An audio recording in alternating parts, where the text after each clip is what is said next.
In the world of cultural anthropology, and in our world period, there has always been an idea of division between high art and low art. Low art is considered folk art, art for the common masses, methods of crafting or acting or dancing that is learned and passed on socially with no imposition on non-domestic audiences. High art, art for the elite, while having the potential to be just as locally specific, is considered more refined, prestigious, and elegant. In essence, bougie.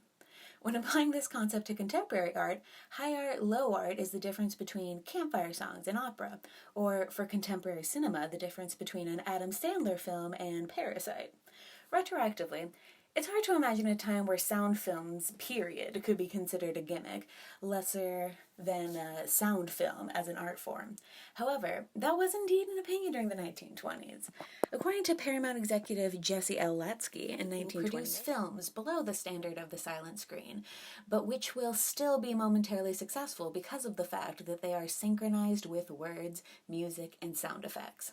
If pictures are produced on this basis, with sound regarded solely as a novelty to draw audiences into theaters, irreparable harm will be done to the industry in general, for the public will soon tire of the audibility of the screen if it is not properly presented and cease to be further attracted by it alone. Sound can enhance or ruin a picture depending entirely of the care, discretion, and thoughtfulness with which it is used.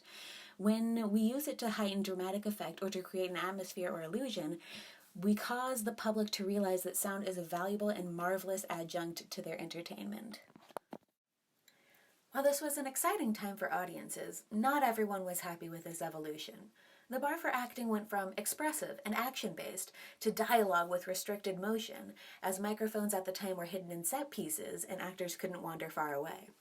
Established film stars were finding themselves without roles if their pronunciation and enunciation wasn't powerful enough to capture the silver screen. Silent film actress Clara Bow was famously against sound film, once saying, "I hate talkies. They're stiff and limiting. You lose a lot of your cuteness because there's no chance for action." Additionally, when once given the news of a lot fire, Bow is recorded as saying, "I hope to Christ it's the soundstage." And it was. Although Clara did make a somewhat successful transition to sound film, other stars were not so lucky. Raymond Griffith, one of the most premier silent film comedians, Talkie's career was pretty much dead on arrival, as he had suffered a throat injury as a boy and couldn't speak much louder than a whisper. Even Buster Keaton, who was known for his deadpan stone face, never really found that kind of success with sound pictures. Several Hollywood stars were also immigrants and spoke with heavy accents.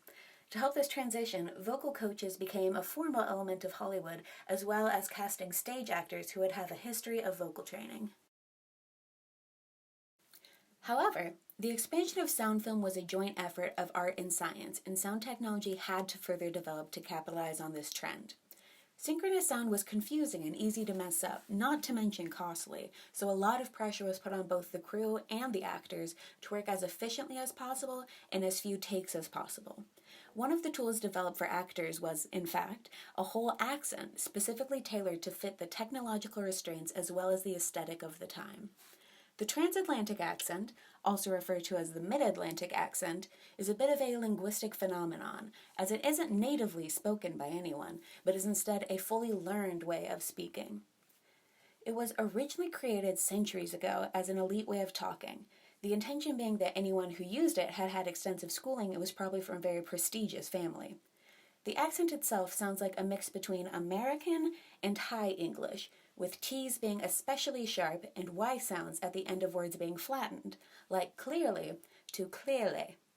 This accent is historically used by aristocrats and politicians, but really found its legacy in acting. Stage actors had long since realized that for English-speaking audiences, this accent was universally the easiest to understand across nationalities, as well as having been developed to sound elegant and dramatic.